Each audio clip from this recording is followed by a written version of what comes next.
हाय guys, ये एक short सी वीडियो है regarding your SBI clerk mains. आपके प्रीलिम्स के रिजल्ट्स आउट हो गए हैं एंड बहुत लोगों का प्रीलिम्स क्लियर हुआ होगा बिकॉज ऑब्वियसली वैकेंसी बहुत ज्यादा है। सो आपके पास अपॉर्चुनिटी भी बहुत अच्छी है कि अगर आपने इन एंड डेज का अच्छे से यूज कर लिया तो आप एक फाइनल लिस्ट में अपना नाम पा सकते हो। आपको सिर्फ कट ऑफ निकालनी है और आप कट ऑफ देख रहे हो कई स्टेट्स में काफी कम कट ऑफ गई है। मतलब ये state to state cut off depend करेगा अपॉन द कॉम्पिटिशन।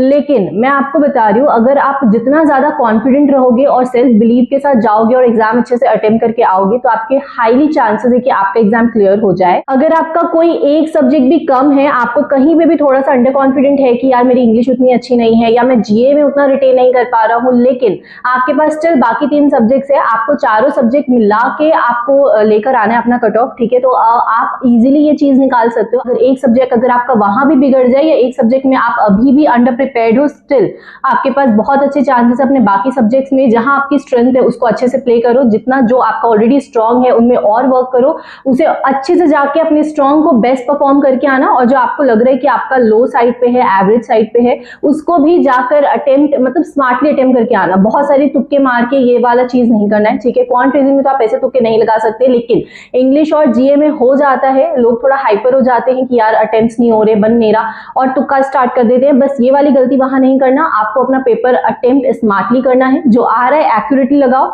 जीए में अगर आप गेस भी लगा रहे हो तो वो कैलकुलेटेड रिस्क होना चाहिए। ऐसा होना चाहिए कि आपको पता है कि भाई मतलब आउट ऑफ 4 ये 4 में से ये 2 ऑप्शन तो नहीं होंगे और बाकी के 2 में अगर आप 50-50 हो या 60-40 हो तो आप वहां पे थोड़ा सा रिस्क ले सकते हो कि यही होगा इसका आंसर। तो अब मैं आपको बता देती हूँ आपके लास्ट डेज में अभी आपकी स्ट्रैटेजी क्या होगी। बेसिकली आपको क्या पढ़ना है, कैसी चीजें करनी है। नया तो कुछ भी नहीं करना है, ये आपको ऑलरेडी पता होगा। जो चीजें नहीं आती, जो टॉपिक्स नहीं आते हैं, पूरा टोटली स्किप कर दो। अब उनके बारे में ना सोचना ना करना। जरूरी नहीं कि उससे क्वेश्चन आएगा ही एग्जाम में, और अगर आएगा भी तो जरूरी नहीं कि वो ईजी ही आएगा और सब उसको बना ही लेंगे। आप अपने आप में कॉन्फिडेंट रहिए, जो नहीं आता उसे छोड़ो। और बाकी सब्जेक्ट वाइज देखो, क्वांट और रीजनिंग और इंग्लिश, इनके आप जितने सेक्शनल मार्क्स लगा सको उतने सेक्शनल मार्क्स लगाओ। अभी आपको एंड में आप लास्ट के 10 दिनों में ना ज्यादा से ज्यादा 2 फुल लेंथ मॉक लगाओ, लेकिन डेली बेसिस पे सेक्शनल मॉक्स में बहुत प्रैक्टिस करो। जो सब्जेक्ट वीक है उनकी आप सेक्शनल मॉक से प्रैक्टिस करो as much as you can, quant, English और रीजनिंग का, ठीक है। और फुल लेंथ मॉक आप अभी सिर्फ 2 ही लगाओ। 2-3 दिन में एक लगाना और उसके बाद 2-3 दिन में एक लगाना, और वो आपका एंड होगा। जीए में आई वुड सजेस्ट कि अभी अब आप जितने अगर आपने नोट्स बनाए हैं, जितना पुराना पड़ा है उसे तो बिल्कुल आप रिवाइज करते चलो। और अगर आपको कुछ लग रहा है कि आपका कुछ छूटा है और आपने नहीं किया है तो अभी ना go for the marathon videos, ठीक है। जो एजुकेटर्स, बहुत सारे एजुकेटर्स अभी यूट्यूब में ले रहे हैं मैराथन वीडियोस, वो काफी हाईली चांसेस होते हैं कि उनमें से क्वेश्चंस आए, क्योंकि वो लोग एग्जाम ओरिएंटेड ही, मतलब अभी आपका एसबीआई क्लर्क मेंस है तो वो लोग एसबीआई क्लर्क मेंस ओरिएंटेड ही क्वेश्चंस वगैरह लेकर आएंगे, तो वो आपके लिए काफी बेनिफिट हो।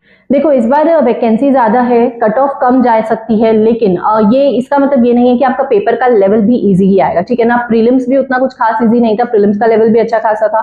अब मेंस का लेवल भी अच्छा खासा आ सकता है, तो आपको प्रिपेयर तो टफ के लिए होके चलना है, ठीक है। बाद में अगर पेपर बहुत टफ आया तो कट ऑफ काफी कम चली जाएगी, वो तो एक अनदर केस है। लेकिन आपको ये अपने साइड से रेडी रहना है कि पेपर टफ आए तो मैं टफ लेवल की चीजें बना पाऊं। और इसके लिए अभी आप जो सेक्शन मार्क्स लगाओगे तो वो आपको मिक्स टाइप का लगाना है, मतलब कि 1-2 अगर आपने इजी ब्रांड का लगाया, इजी लगाया, तो 1-2 आप थोड़ा टफ लेवल का, मतलब स्मार्ट किडा लेवल का भी आप लगा सकते हो। वहां तक का भी प्रैक्टिस करके चलना। यू नेवर नो, वहां पे सारी चीजें क्वांट में वेरिएबल बेस्ड आ जाए, टफ चीजें आ जाए तो फिर वहां पे आप पैनिक करोगे। बेटर 1 या 2 मार्क्स उसके लगा के चलो।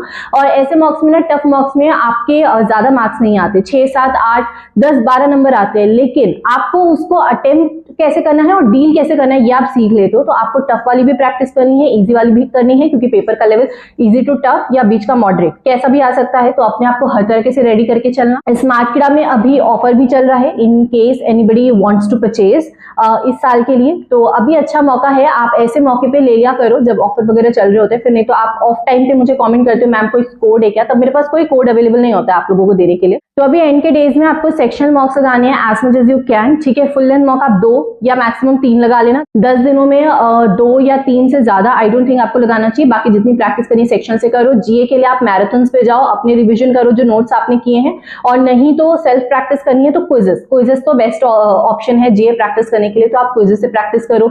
जो प्लेटफॉर्म में जहां से क्विजेस मिल रहे हैं लास्ट के 3 से 4 महीने के जीए अच्छे से कर लो, करंट अफेयर्स, और उसमें से भी जो बैंकिंग वाली न्यूज है, बैंकिंग इकोनॉमी अवेयरनेस, ये सारी चीजें बहुत इंपॉर्टेंट है, तो इन पे फोकस करके पढ़ना। आरबीआई से रिलेटेड कुछ आता है, सेबी से रिलेटेड कुछ आता है, तो तो इन पे फोकस करके इनके डेटा को भी अच्छे से रिटेन करने की कोशिश करना। इनसे डायरेक्टली डेटाबेस क्वेश्चंस ही आते हैं। एट लास्ट इंग्लिश के लिए आप अभी डेली जो आप मॉक्स लगा रहे हो, सेक्शन मॉक लगा रहे हो, वहां से तो प्रैक्टिस कर रहे होगे। डेली बेसिस पे आर्टिकल्स वगैरह भी करते चलो। निमिषा मैम आर्टिकल लेती है, मैं उनके साथ एंड तक आर्टिकल किया करती थी अपने एग्जाम टाइम पे। तो ऐसा है कि अगर आप एंड तक पढ़ रहे हो, डेली बेसिस पे आर्टिकल पढ़ रहे हो, तो आपकी रीडिंग हैबिट को अच्छा खासा मेंटेन करके रखता है और वो एग्जाम में आपको काफी हेल्प करता है, क्योंकि एग्जाम में ना इसी तरह के अनसीन पैसेजेस वहां पे आते हैं। कोई बहुत ईजी या स्टोरी बेस्ड नहीं आता, ऐसे ही डेटा वेटा वाले आते हैं। तो आप थोड़ा सा यूज टू होते हो अगर आप डेली बेसिस पे एडिटोरियल पढ़ रहे हो तो आपकी रीडिंग थोड़ी बनी रहेगी। ग्रामर से ज्यादा क्वेश्चंस आते नहीं अपने एग्जाम में, अगर आएंगे भी तो टेंस बेस पे आते हैं, वर्ब बेस पे आते हैं, वो थोड़ा सा डुएबल साइड पे ही आते हैं। आउट ऑफ 5 आप 2 या 3 तो बना लोगे। तो ग्रामर की ज्यादा टेंशन मत लेना, लेकिन आपकी रीडिंग हैबिट होनी चाहिए अच्छी खासी, क्योंकि out of 40 you can score really a good marks there. बाकी यार एंड में मैं बोलूंगी कि अपने आप को हाइड्रेटेड रखो, ठीक है, और अच्छे से खाते पीते रहो, मतलब अपने मेंटल हेल्थ का, अपने फिजिकल हेल्थ का ध्यान रखो, तभी जाके एग्जाम में अच्छा परफॉर्म करके आओगे। ऑब्वियसली अभी आप 8, 10, 12 घंटे भी पढ़ रहे होगे, एंड के डेज में सब खींचते हैं, ठीक है, जितना पढ़ सके उतना करते हैं, अपना बेस्ट देते हैं, लेकिन साथ में अपनी हेल्थ का भी ध्यान रखना। ऐसा ना हो आपने जो इतना पढ़ा है वहां जाके आप एग्जाम के अपने डी डे में ही आप अच्छे से परफॉर्म ना कर पाओ, तो ये चीज नहीं होनी चाहिए। And I wish you all the best. आपका एग्जाम बिल्कुल अच्छा जाएगा, बिल्कुल अच्छा ही जाएगा। अगर आप डिजर्विंग होंगे तो आपकी जॉब बिल्कुल लग जाएगी।